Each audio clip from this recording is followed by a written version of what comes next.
नमस्कार. आजच्या व्हिडिओमध्ये मी तुम्हाला पुत्रदा एकादशीची कथा सांगणार आहे. पण त्याआधी तुम्ही चॅनलवरती नवीन असाल तर चॅनलला लाईक करा आणि सबस्क्राईब देखील करा. कमेंटमध्ये श्री स्वामी समर्थ किंवा हर हर महादेव किंवा ओम नमो भगवते वासुदेवाय नमः लिहायला विसरू नका. श्रावण महिन्यातील शुक्ल पक्षातील एकादशीला पुत्रदा एकादशी किंवा पवित्र एकादशी म्हणतात. एकादशी तिथी भगवान विष्णूंना अतिशय प्रिय आहे. या दिवशी सर्व सुख आणि सिद्धी देणाऱ्या भगवान विष्णूंची पूजा केली जाते. सनातन धर्मात एकादशी ही सर्व पापांचा नाश करणारी आणि पुण्य मिळवणारी तिथी मानली गेली आहे. या दिवशी सर्व सुख आणि सिद्धी देणाऱ्या भगवान विष्णूंची पूजा केली जाते. यावेळी 23 ऑगस्टला रविवारी ही पवित्र एकादशी साजरी होणार आहे. या पवित्र एकादशीला मोक्ष देणारी एकादशी असेही म्हणतात. या विशेष दिवशी उपवास केल्याने जीवनातील सर्व नकारात्मक प्रभाव आणि सर्व अडथळे दूर होतात. पद्मपुराणानुसार हे व्रत आपल्या प्राप्तीच्या इच्छेसाठी मानले गेले आहे. हे व्रत पाळणाऱ्यांना भक्तांना निरोगी आणि दीर्घायुष्य तर मिळतेच, शिवाय त्यांचे सर्व त्रासही दूर होतात. या व्रताचा हाच परिणाम वाजपेयी यज्ञाचे फळ देतो. भगवान विष्णू आपल्या भक्तांच्या सर्व मनोकामना पूर्ण करतात. या एकादशीची कथा श्रवण व पठण केल्याने मनुष्याची सर्व पापे नष्ट होतात, संतती वाढते आणि सर्व सुख भोगून वैकुंठाची प्राप्ती होते. या दिवशी साधकाने सकाळी उपवासाचा संकल्प करून अत्यंत भक्तिभावाने भगवान विष्णूंची पूजा करावी व दान करावा. बालकाच्या इच्छेसाठी या दिवशी भगवान श्रीकृष्णांच्या बालस्वरूपाची पूजा केली जाते.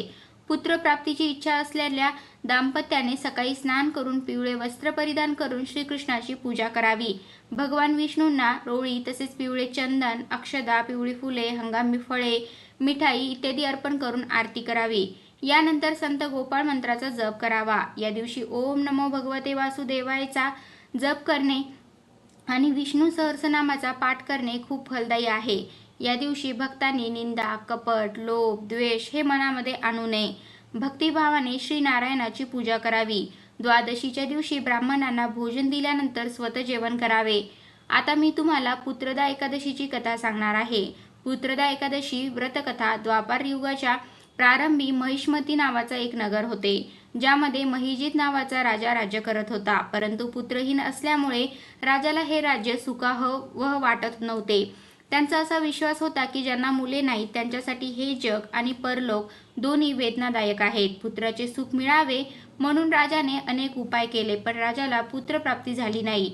म्हातारपण येत असल्याचे पाहून राजाने प्रजेच्या प्रतिनिधींना बोलावून म्हटले, लोक हो, माझ्या तिजोरीत अन्यायाने कमवलेला पैसा नाही, तसेच मी कधी देवता आणि ब्राह्मणाची संपत्ती हिसकावून घेतली नाही.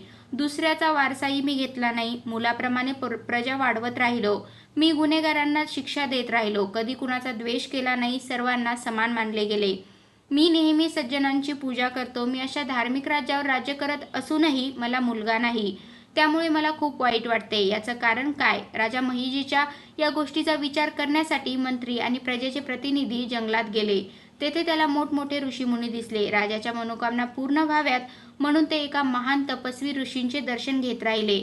एका आश्रमात त्यांना एक अतिवृद्ध धर्माचे महान तपस्वी, भगवंतामध्ये मन लावून निस्वार्थी असलेले, जितेंद्रिय, जितात्मा, जितक्रोध, सनातन धर्माच्या गोड तत्वांचा जाणकार, सर्व धर्मग्रंथाचा जाणकार महात्मा लोमश मुनी दिसले. सर्वांनी जाऊन ऋषींना नमस्कार केला. त्या लोकांना पाहून ऋषींनी विचारले की तुम्ही लोक कशासाठी आला आहात? अर्थात मी तुझे भले करीन. माझा जन्म फक्त इतरांच्या भल्यासाठी झाला आहे, यात शंका घेऊ नका. लोमस ऋषीचे असे शब्द ऐकून सर्वजण म्हणाले, हे महर्षी, आमचे शब्द जाणण्यात आपण ब्रह्मदेवापेक्षा अधिक सक्षम आहेस, त्यामुळे आमच्या शंका दूर करा. महेशमधीपुरीचा धर्मी राजा महेजीच्या प्रजेचे पुत्राप्रमाणे पालन करतो, तरीही तो निपुत्रिक असल्यामुळे दुःखी आहे. ते पुढे म्हणाले की आम्ही त्यांची प्रजा आहोत, त्यामुळे त्यांच्या दुःखाने आपणही दुःखी आहोत. महापुरुषांच्या नुसत्या दर्शनाने अनेक संकटे दूर होत असल्याने हे संकट नक्कीच दूर होईल असा आम्हाला पूर्ण विश्वास आहे. आता मला राजाचा पुत्र होण्याचा मार्ग सांगा. हे संभाषण ऐकून ऋषींनी थोडा वेळ डोळे मिटून घेतले आणि राजाच्या मागील जन्माची कथा जाणून घेऊन सांगू लागले की हा राजा मागील जन्मी गरीब वैश्य होता. गरीब असल्याने त्याने अनेक वाईट कृत्य केले. हा व्यवसाय करण्यासाठी गावोगावी जात असे.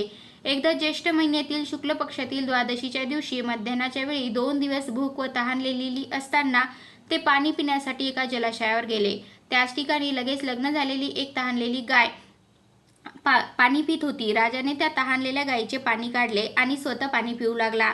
त्यामुळे राजाला हे दुःख सहन करावे लागले. एकादशीच्या दिवशी उपाशी राहिल्यामुळे तो राजा झाला आणि तहानलेल्या गायीला पाणी पिण्यापासून दूर केल्यामुळे त्याला पुत्रापासून वियोगाचे दुःख सहन करावे लागत आहे. हे ऐकून सर्वजण म्हणू लागले की हे ऋषी, पापांचे प्रायश्चित्तही शास्त्रात लिहिलेले आहे. त्यामुळे राजाचे हे पाप कसे नष्ट होईल असा उपाय कृपया सुचवा. लोमश ऋषी सांगू लागले की शुक्ल पक्षातील एकादशीला, ज्याला पुत्रदा एकादशी असेही म्हणतात, तुम्ही सर्वांनी उपवास करून रात्री जागरण करावे, तर राजाचे मागील जन्माचे हे पाप निश्चितच नष्ट होईल. लोमस ऋषींचे असे बोलणे ऐकून मंत्रासह सर्व प्रजानन नगरात परतले आणि ऋषींच्या आज्ञेनुसार सर्वांनी पुत्रदा एकादशीचे व्रत केले व जागर केला. यानंतर त्यांचे पुण्यफळ द्वादशीच्या दिवशी राजाला देण्यात आले. त्या सद्गुणाच्या प्रभावामुळे राणीला गर्भधारणा झाली व तिच्या प्रसूती कालावधीच्या शेवटी तिला एक तेजस्वी पुत्र झाला. म्हणूनच हे राजन, ज्यांना संतती हवी आहे त्यांनी हे व्रत अवश्य करावे. त्यांचे महात्म्य ऐकून मनुष्य सर्व पापांपासून मुक्त होतो आणि इहलोकात संतती भोगून परलोकात स्वर्ग प्राप्त होतो. तर अशा प्रकारे आजच्या व्हिडिओमध्ये मी तुम्हाला पुत्रदा एकादशीची कथा सांगितली आहे.